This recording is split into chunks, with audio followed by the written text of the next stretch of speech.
Hi friends, welcome to யாஷிகர்.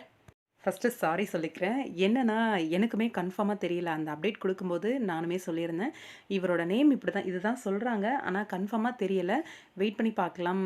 இது கன்ஃபார்மா அப்படின்னு சொல்லிட்டுன்னு சொன்னேன். அதுக்கேத்த மாரியே இன்னைக்கு தான் எனக்கு வந்து இன்ஃபர்மேஷன் தெரிஞ்சது. ஆல்ரெடி நம்மளோட ஜீ தமிழ்ல சந்தியராகம் அப்படிங்கிற சீரியல் ஓடிட்டுருக்கு.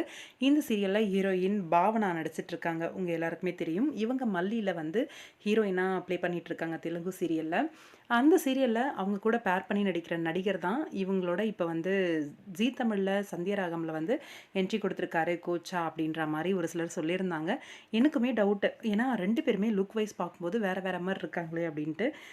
உங்களுக்கு தெரிஞ்சா சொல்லுங்க அப்படின்னு சொல்லியிருந்தேன். ஃபைனலா எனக்கே தெரிஞ்சிருச்சு. இவரோட நேம் வந்து விநாயக் சேகர். இவர் வந்து இதுக்கு முன்னாடி என்ன சீரியல் பண்ணியிருக்காரு அப்படின்னா, கெட்டி மேளா அப்படின்னு சொல்லி ஒரு சீரியல் வந்து நடிச்சிருக்காரு அதர் லாங்குவேஜ்ல.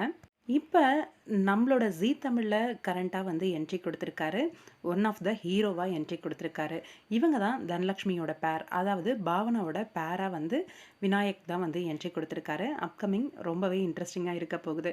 பாவனாக்கு கோச்சா வந்திருக்காரு. கண்டிப்பா பாவனா அண்ட் தனலட்சுமி 2 பேரோட காதல் கதை அப்கமிங்ல வரும் அப்படின்னு எதிர்பார்க்கலாம். இந்த பக்கம் மாயா அண்ட் சீனு 2 பேருமே வந்து அவங்களோட மனசுல இருக்கிறத வந்து சொல்லாம இருக்காங்க.